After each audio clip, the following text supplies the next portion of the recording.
छठे भाव का स्वामी यदि तीसरे में चला गया है तो इस स्थिति के अंतर्गत समय के साथ आपका जो रूटीन है,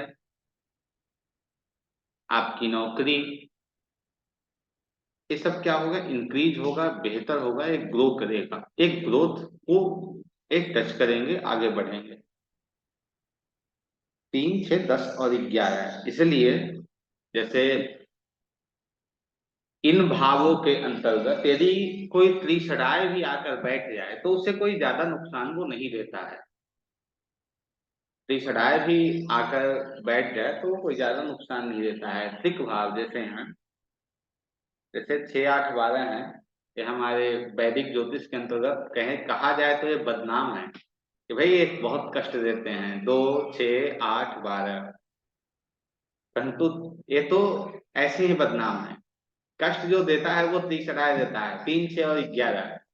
और 11 का लॉर्ड जो है वो सबसे ज्यादा कष्ट देता है। आज जो है वो प्रमुखता हम बात करेंगे धनयोग के बारे में।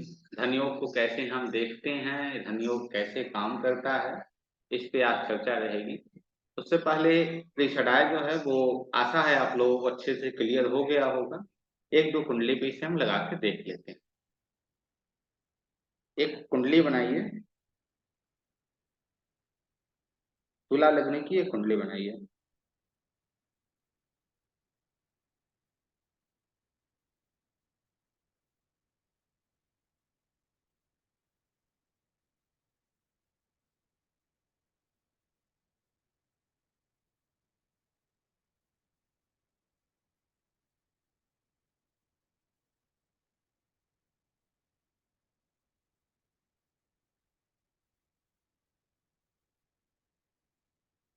कुंडली बन गई। शनि और शुक्र फर्स्ट हाउस। शनि शुक्र प्रथम भाव में, केतु सूर्य और गुरु, केतु सूर्य और गुरु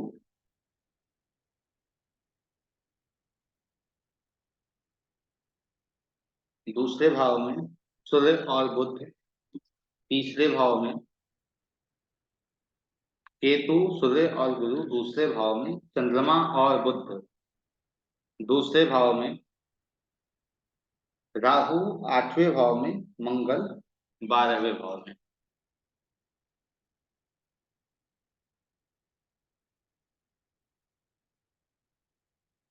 शनि शुक्र फर्स्ट हाउस, केतु सूर्य और गुरु जो है वो दूसरे भाव में है, चंद्रमा और बुध तीसरे भाव में, राहु 8वें में, मंगल 5वें में। अब इस कुंडली में आप देखिए, इस कुंडली में आप लोग देखिए,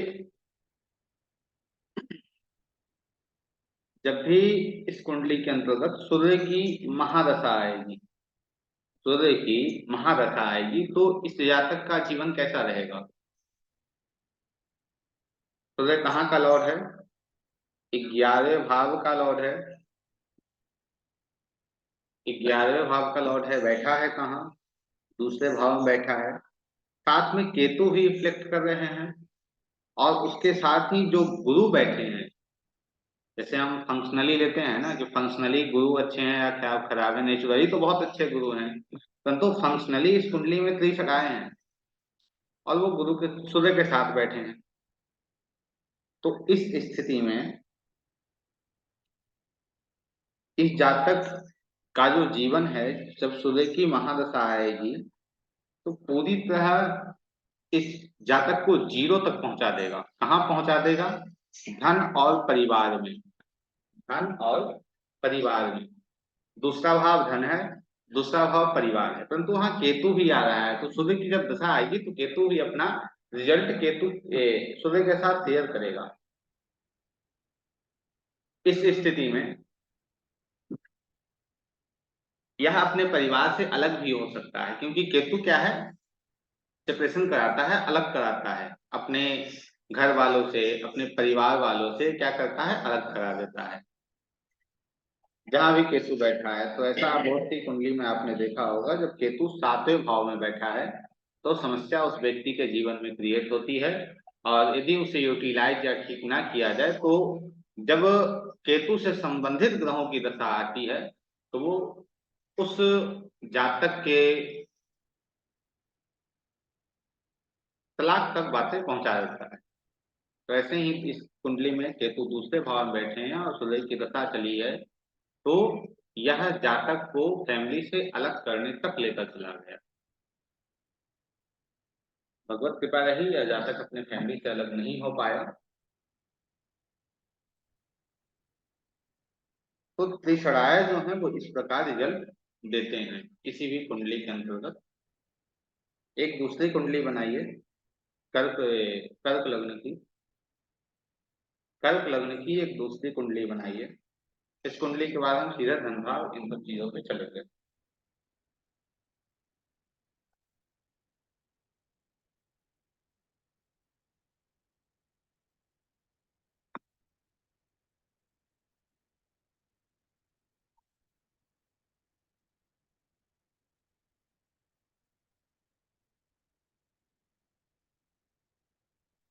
लग्न में शुक्र है, पंचम में राहु।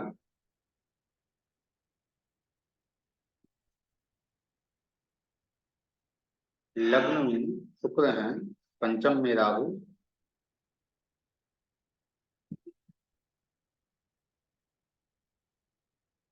नवम में मंगल और गुरु है।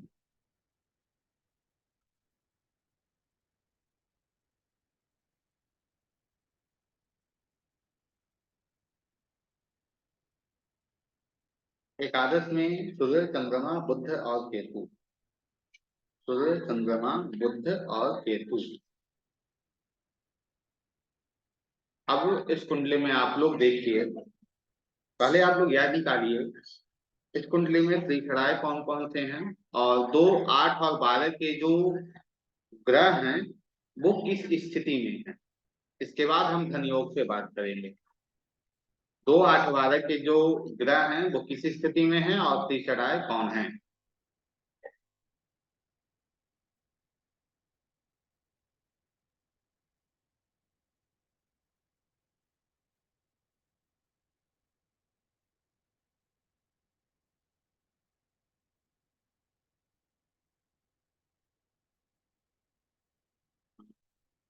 कविता कारकेकर।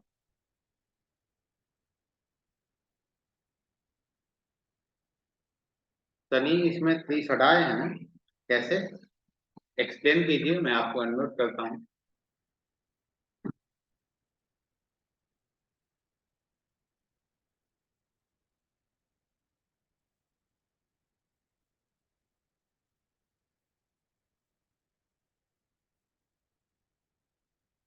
जी बताइए सविता जी, इस कुंडली में शनि जो है वो किस प्रकार,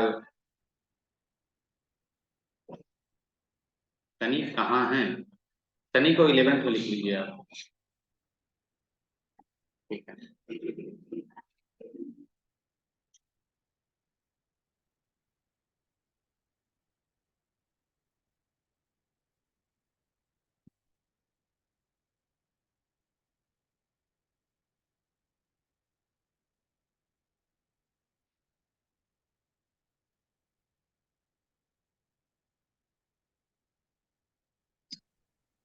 जी बताइए सविता जी।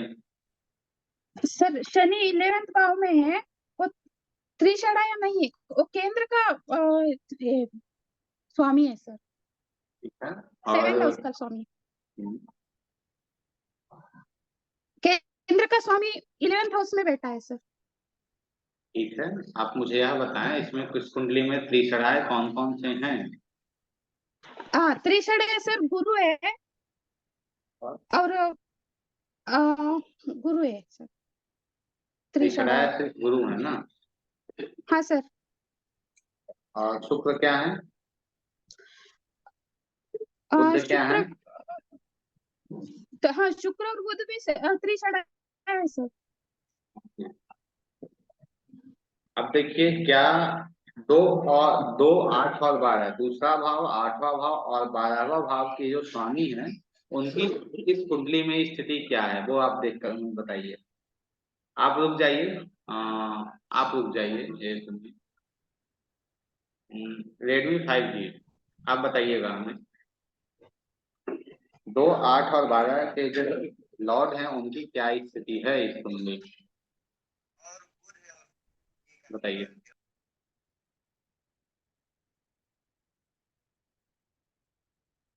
Redmi 5G।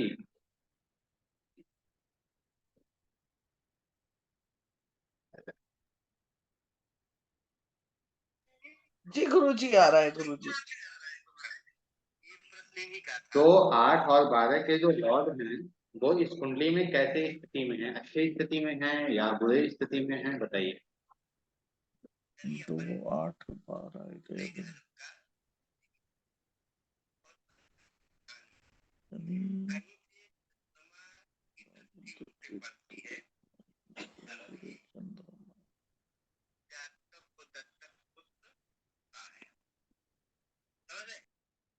कल की कक्षा में आप थे ना?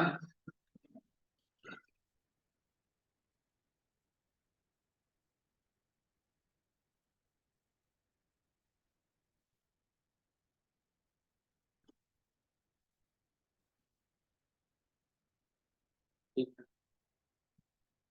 राहुल जी आप बताइए, 2, 8 और 12 के जो लॉर्ड हैं उनकी स्थिति क्या है? फोन पे वाला नहीं बुला के नहीं सर, थोड़ा मैं गाड़ी में हूँ सर, थोड़ा ट्रेवल कर रहा हूँ आज का, मैं फोन कर। कोई बात नहीं।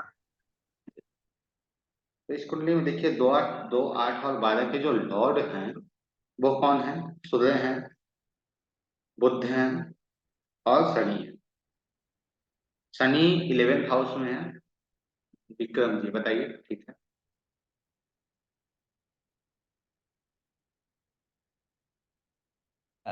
हाँ जी गुरुजी, आ रही है बात? जी जी बताइए। हेलो। जी बताइए, मैं अच्छा सुन रहा हूँ। गुरुजी, इसमें ना 2, 8, 12 की कंडीशन खराब है, क्योंकि वो ना बुध जो त्रिशदाया है ना उसके साथ उनकी युति है, तो इसलिए ये बुरा फल ही देंगे। ठीक है। और और शनि की क्या स्थिति है? शनि भी 11th में है।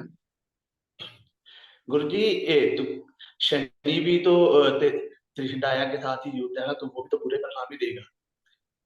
चलिए बहुत अच्छा। तो अब आप त्रिषणाय को भी समझने लगे हैं और साथ में मारक को भी समझने लगे हैं। मारक कैसे रिजल्ट देते हैं, हमेशा एक बात ध्यान रखिएगा। मारक जो ग्रह होते हैं वो जहां जिस भी ग्रहों के साथ, यदि ये वो योग कारक के साथ गए तो योग कारक जैसे रिजल्ट वो देंगे, यदि वो मारक के साथ गए तो मारक जैसे वो रिजल्ट आपको ऑफर करेंगे। जैसे ग्रह के साथ रहेंगे वैसी ही उनकी प्रवृत्ति हो जाएगी। जैसे मान लीजिए दूसरे भाव का जो लॉर्ड है वो आपकी कुंडली के अंतर्गत त्रिषणाय के साथ चला गया, तो वो क्या देगा आपको? वो आपके परिवार में समस्या देगा, वो आपको धन में समस्या देगा, परिवार में समस्या देगा, धन में समस्या देगा। इन सब चीजों के अंतर्गत वो आपको समस्या आपके जीवन में क्रिएट करेगा। दूसरा भाव संस्कार भी होता है, तो उसमें भी कहीं ना कहीं आपको ये आप समस्या देगा। ठीक, यदि दूसरे भाव का जो लॉर्ड है वो योग कारक के साथ चला जाए, योग कारक जो है उनके साथ चला जाए, तो उसकी स्थिति क्या होगी? तो उस स्थिति में यह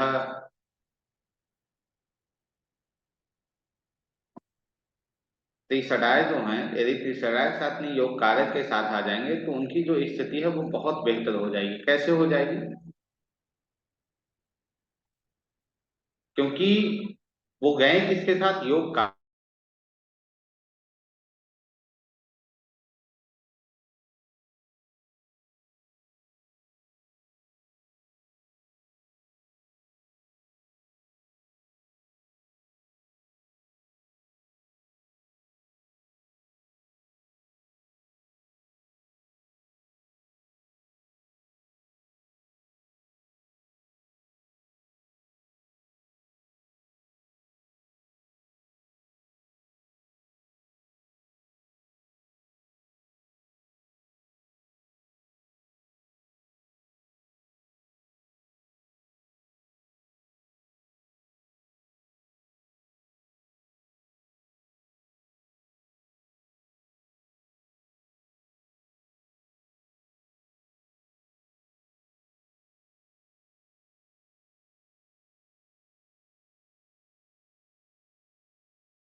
मेरी आवाज आप लोगों तक पहुंच रही है? जी। एक कुंडली बनाइए ऋषभ लग्न की, ऋषभ लग्न की एक कुंडली बनाइए।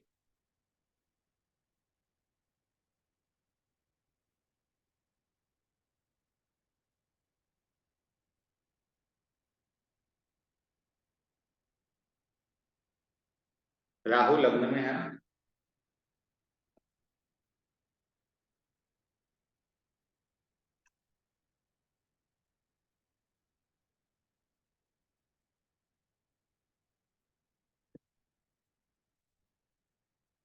केतु और मंगल 7वें भाव में।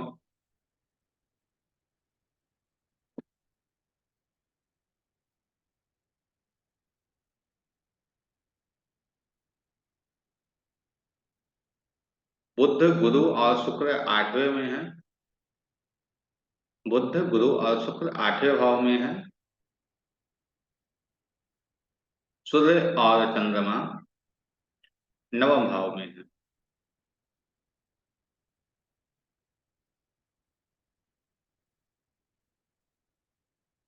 मंगल को छठे में लिख लीजिएगा, मंगल जो है वो छठे में रहेगा। राहु लग्न में, मंगल और शनि छठे में, केतु 7वें में, बुध गुरु और शुक्र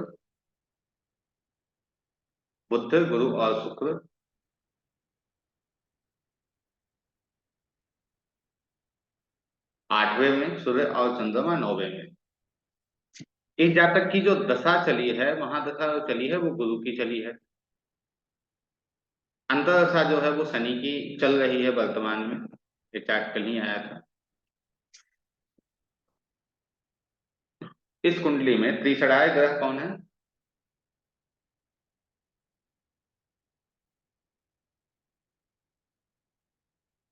गुरु त्रिषणाय हैं।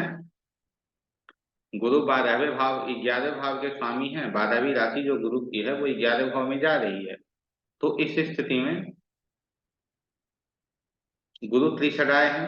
अंतर किसका चला? अंतर जो है वो शनि का चला। शनि 10 और 11 के लॉर्ड है, 9 और 10 के लॉर्ड है। तो अब आप देखिए, इस कुंडली के अंतर्गत एक रूल मैंने आप लोगों को दिखाया था। वो रूल यह था, यदि किसी योग कारक ग्रह के अंतर्गत किसी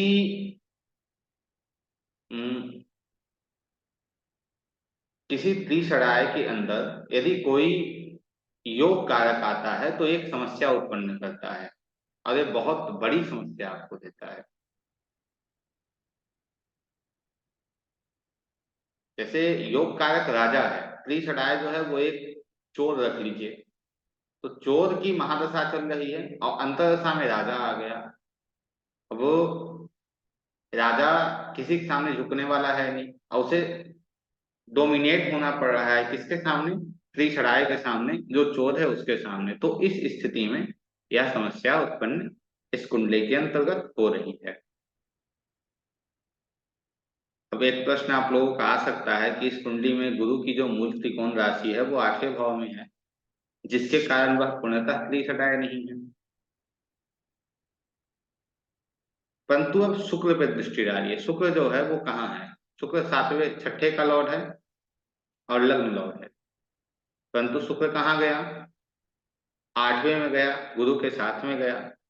तो इस स्थिति में शुक्र की जो मूल त्रिकोण राशि है वह छठे में है। जिस मूल त्रिकोण पे हम बात करते हैं वो मूल त्रिकोण राशि जो है वो छठे में है। तो इस स्थिति के अंतर्गत यहाँ पे एक त्रिषणाय जो है वो गुरु के साथ आ गए हैं, जिसके कारण ऐसी समस्या इस जातक के जीवन में उत्पन्न हुई। जो गुरु की दशा है वो अच्छी नहीं रही, गुरु के अंदर शनि तो ठीक नहीं रह पा रहे। अब हम बात कर लेते हैं धनयोग के बारे में। धनयोग क्या है और कैसे काम करता है? धनयोग, जब भी हम किसी भी योग के बारे में बात कर रहे हो या कोई भी योग हो, तो सबसे पहले यह देख लीजिए उस कुंडली में लग्नेश की स्थिति क्या है, लग्नेश कैसे हैं उस कुंडली में। क्योंकि जब तक लग्नेश अच्छी अवस्था में नहीं रहेंगे, लग्नेश ठीक अवस्था में नहीं रहेंगे, तो समस्या क्रिएट होगी। क्यों होगी? क्योंकि ओवरऑल लग्नेश जो है वो स्वयं आप हो, लग्न स्वयं आप हो। यदि लग्नेश ही अच्छी अवस्था में नहीं रहेगा तो कोई भी युति हो वो ठीक से फलीभूत नहीं हो पाएगा। या हम यह भी कहें, लग्नेश लग्न के साथ साथ त्रिशराय का ही मालिक बन जाता है कभी कभी किसी कुंडलियों में, या फिर मारक भी बन जाता है। जैसे मेष लग्न की कुंडली में मारक बन जाता है लग्नेश, 1 और 8 दोनों का स्वामी है। तो इस स्थिति में भी आपको देख लेना आवश्यक है कि लग्नेश पीड़ित है या नहीं है। यदि लग्नेश पीड़ित है तो आप जो भी योग देख रहे हैं तो उसमें समस्या आपको निश्चित ही मिलेगी। और लग्नेश की अवस्था आपकी कुंडली में अच्छी है, तभी आप अन्य योग पे अच्छे से विचार कर पाएंगे। ठीक है। अब कुंडली में जो धन योग है वो कैसे काम कर रहा है?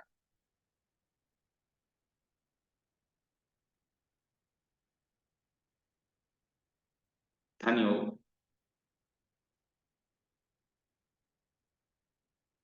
कुंडली में जैसे लक्ष्मी स्थान हम देखते हैं,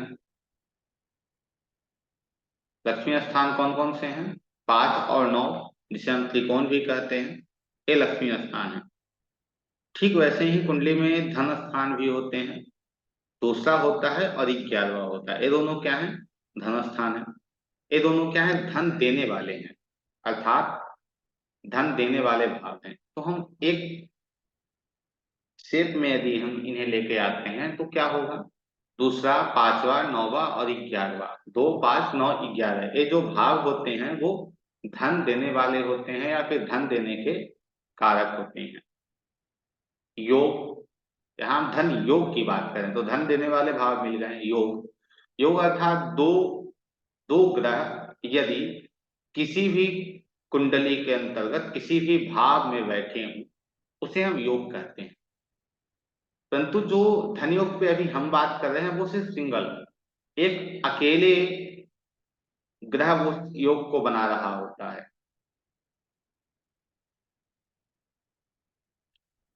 अकेले एक ग्रह जो है वो इस योग को निर्माण कर रहा होता है। एक क्या है? 2, 5, 9 और 11 लिख लीजिएगा। दूसरे भाव का स्वामी, दूसरे भाव का स्वामी यदि 5, 9 और 11 भाव में हो या चला जाए, दूसरे भाव का स्वामी 5, 9, 11 भाव में चला जाए। मेष, मेष लग्न की कुंडली में दूसरे भाव का स्वामी कौन है? शुक्र है। वो यदि 5वें में बैठ जाए या 9वें में बैठ जाए या 11वें में बैठ जाए तो यह एक धन योग का निर्माण करता है। दूसरा, पंचम भाव का स्वामी यदि दूसरे में, 9वें में या 11वें में हो। 5वां भाव, 5वां भाव मेष लग्न में क्या है? सिंह राशि है। सूर्य, सूर्य यदि दूसरे में चला जाए या 9वें में चला जाए या 11वें में चला जाए तो यह क्या बनाएगा? एक धन योग बना रहा है। नवम भाव का स्वामी यदि 2, 5 और 11 में चला जाए, नवम भाव का स्वामी गुरु मेष लग्न की कुंडली में, गुरु कहाँ गए? दूसरे में गए, 5वें में गए और 11वें में गए, तो यह क्या बनाएगा? एक धन योग। एक सिंगल प्लैनेट बना रहा है, इसमें दूसरे ग्रह की आपको आवश्यकता नहीं है। 11वें भाव का स्वामी जो मेष लग्न में शनि है, वो यदि दूसरे, 5वें और 9वें भाव में चला जाए तो यदि हम कहें तो जो सेकंड हाउस लॉर्ड है वो 5, 9, 11, जो 5th हाउस लॉर्ड है वो 2, 9, 11, 9th हाउस लॉर्ड है वो 2, 5, 11, जो 11th हाउस लॉर्ड है वो 2, 5, 9। इनमें इन जो ए जो हैं ये अपने से उस ओर जाते हैं तो यह एक धनयोग का निर्माण करते हैं। ऐसा पराशर जी ने कहा है, जब इन ग्रहों की दशा आपके कुंडली के अंतर्गत आती है या आपके जीवन में आती है तो आपको धन आते हैं या फिर हम कहें धन लाभ आपको होता है या धन की आपको प्राप्ति होती है। एक बात सदैव ध्यान देंगे, यह जो योग हैं इन चारों घर में ही बनेंगे, 2, 5, 9 और 11 में ही बनेंगे। यदि ये योग मान लीजिए दूसरे का स्वामी 10वें में चला जाए तो उससे आपको कोई मतलब नहीं है। दूसरे का स्वामी 8वें में चला जाए, 7वें में चला जाए, 6ठे में चला जाए तो वो एक धन योग का निर्माण नहीं कर रहा है। इसे सदैव ध्यान रखेंगे, याद रखेंगे। ये तो अब बात हम किए एक ग्रह की। इसके बाद आता है 2 या 2 से अधिक ग्रह। 2 ग्रह या 2 से अधिक, 2-3 ग्रह जो धन योग बनाते हैं वो किस किस प्रकार बनाते हैं। और खासकर इन 2 ग्रहों के योग में, ये जो 2 ग्रह, अभी हम 4 भाव की बात की कि 4 भाव प्रमुख हैं, परंतु ये जो 2 ग्रह योग बनाएंगे इसमें किसी भी प्रकार विशेष भाव की आवश्यकता नहीं है। ये 6ठे में बैठे या 5वें में बैठे या 10वें में बैठे, ये भाव इसमें डिपेंड नहीं करता है। सिर्फ ये 2 ग्रह ही जो हैं वो देखे जाते हैं। यह योग आपके कुंडली में कहीं किसी भी प्रकार हो या अच्छे से काम करेगा, परंतु ध्यान रहे एफ्लिक्टेड नहीं होना चाहिए। जैसे ऐसी बहुत सारी कुंजियां आपको मिलेंगी जिसमें धन योग तो है परंतु इफ्लिक्शन है। यदि धन योग है भी तो वो 90 साल के बाद है, और जातक का जो जीवन है वो कुंडली 60 साल की ही, 70 साल की ही बता रही है, और योग आ रहे हैं 20 साल बाद, मरने के 20 साल बाद। तो इस स्थिति में वो धन योग फलीभूत नहीं हो रहा है।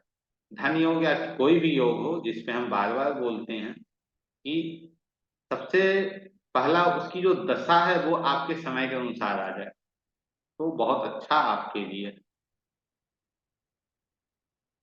दूसरे भाव के स्वामी और पंचम भाव के स्वामी, दूसरे भाव के स्वामी और पंचम भाव के स्वामी यदि कुंडली में किसी एक स्थान पे बैठ जाएं, या जो हम ग्रहों के संबंध देखते हैं आप लोगों को याद होगा, या परस्पर दृष्टि संबंध बन जाए, या राशि परिवर्तन से संबंध बन जाए, या दोनों एक जगह बैठे हों, जो पिछली कक्षाओं में आप लोगों ने पढ़ा उसके अंतर्गत ही हमें यह देखना है कि क्या ये दोनों ग्रह संबंध बना रहे हैं, दूसरे भाव के स्वामी और 5वें भाव के स्वामी। ठीक वैसे ही दूसरे भाव के स्वामी व नवम भाव के स्वामी, क्या ये बना रहे हैं संबंध किसी भी प्रकार।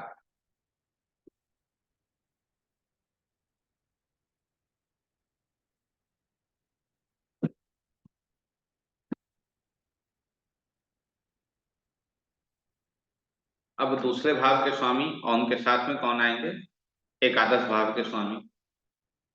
कुंडली में कहीं भी बैठे हों या परस्पर दृष्टि संबंध हो तो यह एक धन योग को बना रहा है, या फिर हम कहें एक धन योग को दिखा रहा है। ठीक, दूसरे भाव के स्वामी के साथ प्रथम भाव के स्वामी भी, इस पे हम अभी बात कर रहे थे लग्नेश। दूसरे भाव के स्वामी और प्रथम भाव के स्वामी यह भी यदि कुंडली में कहीं एक साथ बैठे हों तो ये धन योग का निर्माण करते हैं। पंचम भाव के स्वामी और नवम भाव के स्वामी, 5वां भाव और 9वां भाव, इसे समझिए इसे क्यों जोड़ा गया है। 5वां भाव क्या है आपका, लक्ष्मी स्थान है। 9वां भाव भी लक्ष्मी स्थान है। दोनों लक्ष्मी स्थान, यदि दोनों लक्ष्मियां एक साथ हैं तो वो धन देगी। फिर क्या है, पंचम भाव के स्वामी और एकादश भाव के स्वामी, यह भी आपको धन प्रदान करेंगे। 5वां भाव और एकादश, ये दोनों के स्वामी यदि एक साथ बैठे हों तो वो धन प्रदान करेंगे। अब वो बहुत से प्रश्न हो सकते हैं आप लोगों के, जैसे कि भाई एकादश भाव तो त्रिसडाय है, और त्रिसडाय का स्वामी यदि पंचम के साथ आ जाएगा तो 5वां भाव को तो इफ्लेक्टेड कर देगा। चर्चा करेंगे उस पर, अभी समझ लेते हैं। नवम भाव के स्वामी और एकादश भाव के स्वामी, 9वां भाव और 11वां भाव।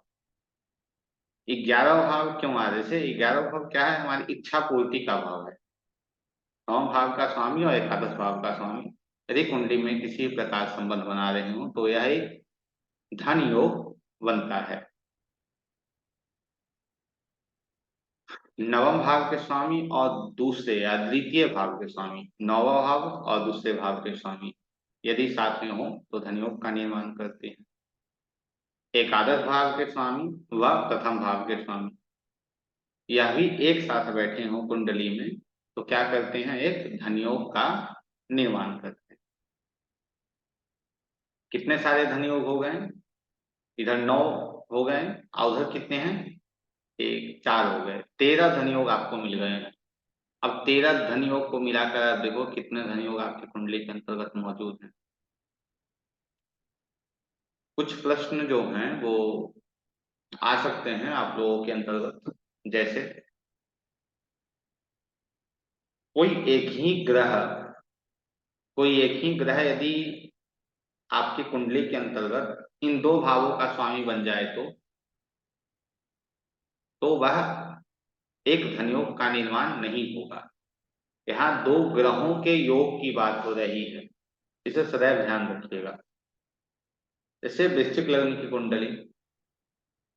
की कुंडली में गुरु जो है वो 8 से 9 दूसरे और 5वें दोनों को रूल कर रहे हैं, दूसरा भाव भी देख रहे हैं, 5वां भाव भी देख रहे हैं, गुरु अकेले। तो ये जो एक जो योग हम बात कर रहे हैं वो क्या बात कर रहे हैं, दूसरे भाव का स्वामी और 5वें भाव का स्वामी यदि एक साथ कुंडली में बैठा हो तो क्या यह धन योग है, यह नहीं है। गुरु सिर्फ अकेले रोल कर रहे हैं तो, क्योंकि वृश्चिक लग्न की कुंडली के अंतर्गत गुरु अकेले रूल कर रहे होंगे। 3 लग्न की कुंडली लीजिए, उसमें भी यही स्थिति आपको मिलेगी। बुध जो है वो दूसरे भाव को और 11वें भाव को रूल कर रहे हैं। तो यह भी एक आता है कि दूसरा भाव और 11वें भाव का स्वामी यदि एक स्थान को बैठ जाए, परस्पर दृष्टि संबंध बना ले तो वो एक धन योग का निर्माण करता है। तो सदैव याद रखिएगा, योग अर्थात जोड़, 2 ग्रहों का जोड़ वही एक योग है। कुंभ लग्न की कुंडली में भी आपको मिलेगा दूसरा व एकादश, दूसरा भाव का स्वामी और 11वें भाव का स्वामी आपको एक साथ मिलेगा। अब कुछ कुंडली पे इसे प्रैक्टिकली लगा लेते हैं, परंतु उससे पहले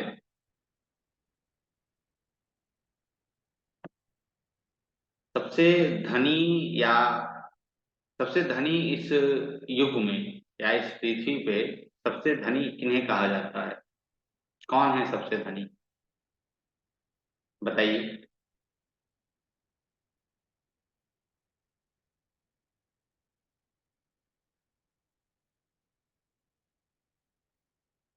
लग्नेश मतलब, हाँ, पहले घर के जो स्वामी हैं वो लग्नेश होते हैं। नहीं, पहले घर के जो स्वामी हैं वो लग्नेश हैं। सिर्फ लग्नेश को देखना है, लग्न में जो बैठे हैं वो नहीं। हाँ, सबसे बड़े जो हैं वो बिल गेट्स हैं। तो बिल गेट्स की कुंडली ले लेते हैं आज, बनाइए। मिथुन लग्न की कुंडली है। इस कुंडली में आप लोग ढूंढ के बताइए क्या इस कुंडली में धन योग है या नहीं।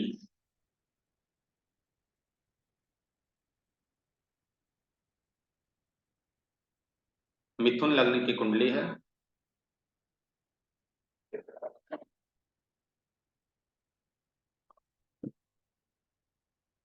गुरु तीसरे भाव में बैठे हैं। एक मिनट निर्माण कर लेते हैं। गुरु तीसरे भाव में बैठे हैं, मंगल और बुध चौथे में बैठे हैं,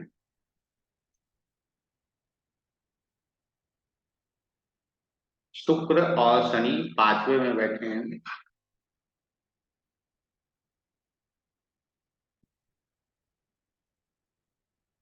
और शुक्र शनि और सूर्य कहाँ है, 5वें में बैठे हैं। राहु 6ठे में बैठे हैं,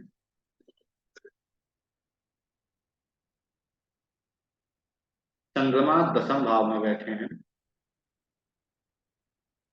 केतु द्वादश में बैठे हैं।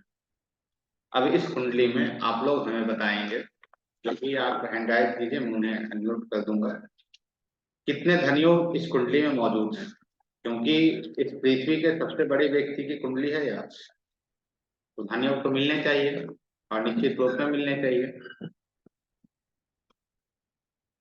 बताइए, चैट में कोई नहीं बताएंगे, हैंड राइज करके बताइएगा जितनी भी बताना हो।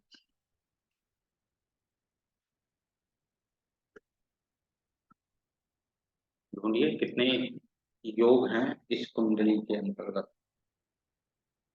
बिल गेट्स का चार्ट है, आपका हमारा चार्ट नहीं है, तो अच्छे से देखना है।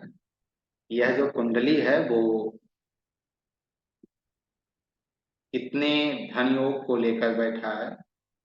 राजयोग तो होंगे ही, लेकिन धन योग कितने लेकर बैठा है यह देखने की आवश्यकता है।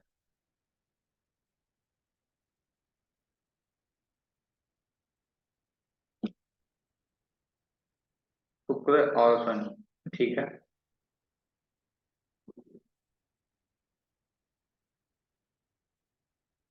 आपको हम अनम्यूट कर रहे हैं, आप अच्छे से एक्सप्लेन कीजिए इसे।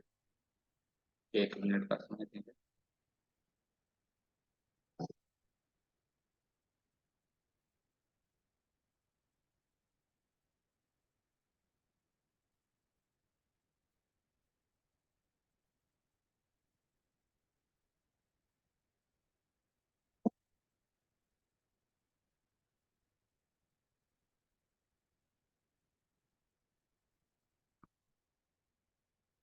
बताइए।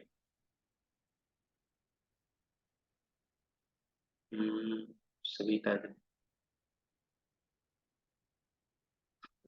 जी बताइए, आप कितने योग हैं इस कुंडली में। पंचम,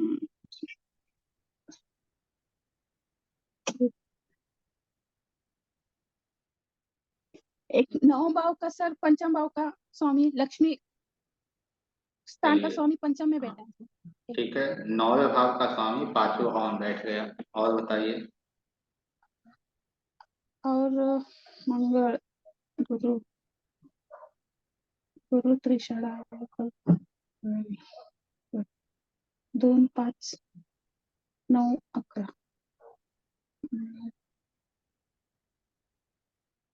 बताइए। सर एक ही दिख रहा है मुझे तो। ओ, धनयोग का बोल रहे हैं सर, धनयोग धन का योग तो की एक ही, बात कर रहे हैं। धनयोग का तो एक ही दिख रहा है सर। धन योग आपको एक ही दिख रहा है। हाँ, 2, 2, 5, 9, 11 का धनयोग का स्थान है ना सर। 2, 5, 9 और 11 11, हाँ सर। आपको एक ही दिख रहा है। और कोई। विक्रम 7 योग है। 1 मिनट विक्रम जी, बताइए विक्रम जी, कैसे 7 योग आपको दिखते हैं।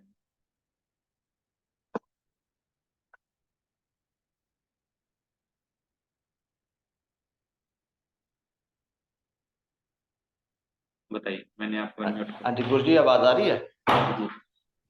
अच्छा गुरु जी, एक तो इसमें सबसे पहले है जो जो शनि 9th लॉर्ड है वो बैठा होगा 5th हाउस में, एक ये हो गया। ठीक है, दूसरा बताइए। और दूसरा गुरु जी, नवम और पंचम की युति, एक ये हो गया। ठीक है, और आगे बढ़िए। और गुरु जी ये जैसे धनेश जो चंद्रमा है उसकी लाभेश मंगल के साथ दृष्टि संबंध बन रहा है आपस में। ठीक है। और एक गुरु जी जैसे आपने कहा था कि लग्नेश का भी अगर लाभे से हो जाए तो वो भी धन योगी बन जाता है। ठीक है। 4। और गुरु जी जैसे शुक्र जो है वो अपने पंचम भाव में बैठा है, पंचमेश पंचम भाव में, इसे भी मान सकते हैं गुरु जी? नहीं, इसे नहीं मानेंगे। जैसे जो रूल है वो है कि पंचम का स्वामी यदि 2 में जाए, 9 में जाए और 11 में जाए, तब वो बात बनती है। वो अपने में स्वयं में जाएगा तो वो बात नहीं बन रही है हमारी। और गुरु जी ये तो जैसे मंगल अपने भाव को ही देख रहा है, लाभ भाव को, अष्टम दृष्टि से, इसे मानेंगे? हाँ निश्चित। तो इसी मिला के ही बने हैं।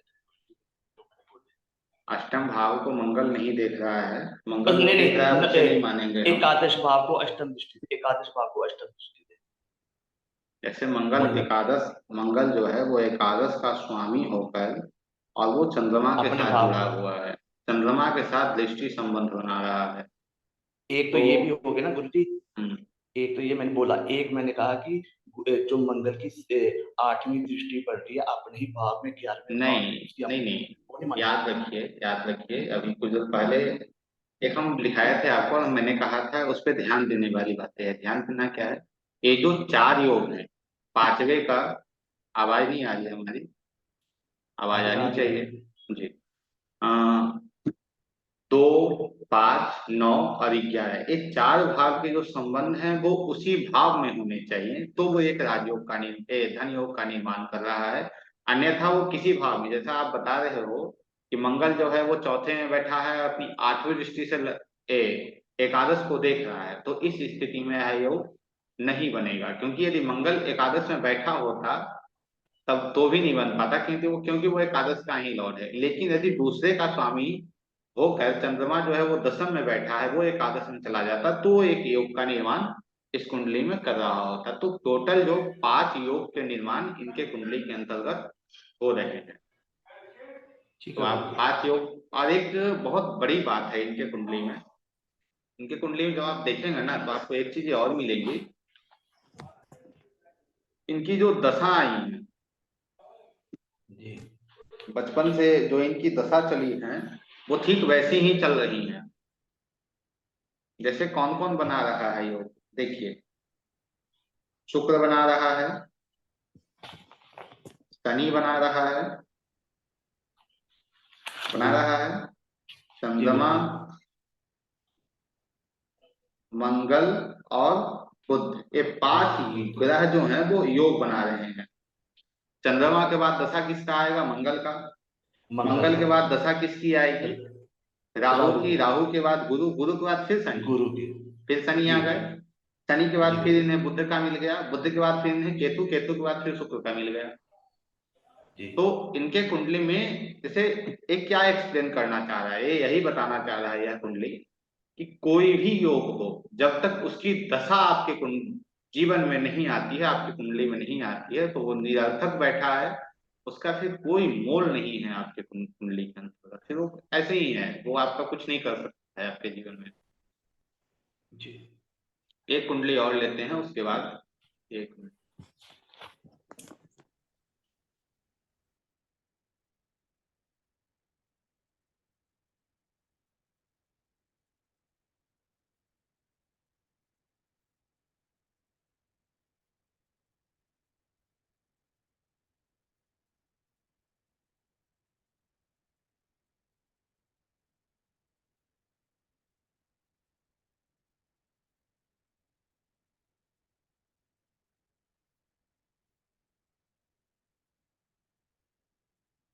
अमिताभ बच्चन की कुंडली दीजिए।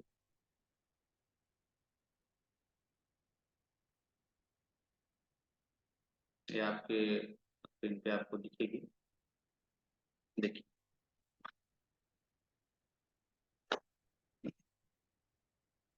कुंडली में बताइए क्या स्थितियां बन रही हैं। ये कुंडली आप लोगों को दिख रही है ना।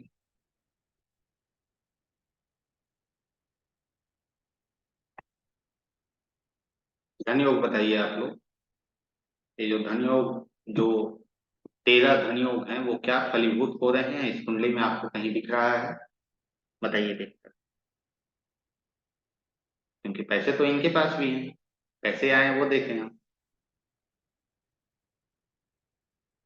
दूसरे भाव का स्वामी कहीं बैठा है, आपको दिख रहा है, दूसरे भाव का स्वामी 5, 9, 11 में है, नहीं है, ठीक है। उसके बाद जो 5वें भाव का स्वामी है वो आपको कहीं दिख रहा है, 2, 9 और 11 में, नहीं है। मेरी आवाज आप लोगों तक पहुंच रही है ना।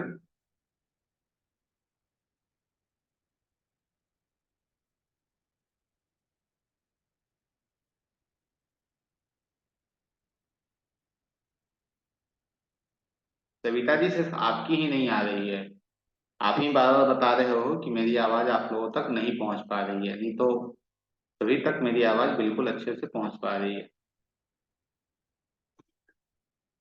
ठीक है। अब 9वें का जो स्वामी है, 9th लॉर्ड जो है शुक्र, वो कहीं बैठा है इन सब में? कहीं नहीं। उसके बाद फिर देखिए, आपका जो 11वें का स्वामी है वो कहीं बैठा है? कहीं नहीं। तो ये सिंगल प्लैनेट का जो योग था वो नहीं मिल रहा है।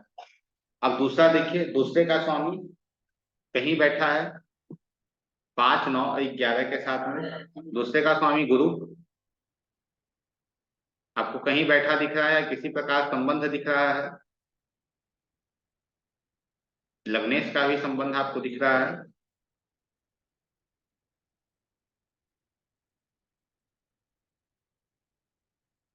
शनि की तीसरी दृष्टि कहाँ जा रही है? गुरु के ऊपर जा रही है।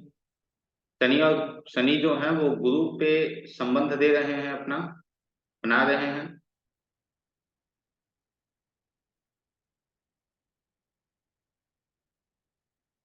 चलिए, एक कुंडली जो है वो आप लोगों के होमवर्क में रही, वो आप लोग देखकर हमें बताएंगे और पर्सनली आप लोग हमें सेंड करेंगे, ठीक है। ग्रुप में डालिएगा तो वो आपका कॉपी कर लेगा, वो आपका कॉपी कर लेगा, और उसके बाद जो है वो ठीक से नहीं पाएगा।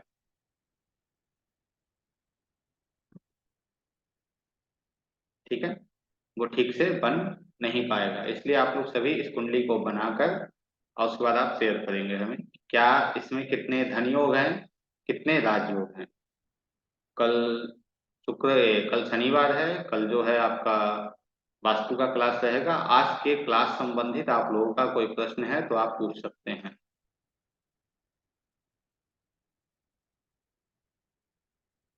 1 मिनट विक्रम जी।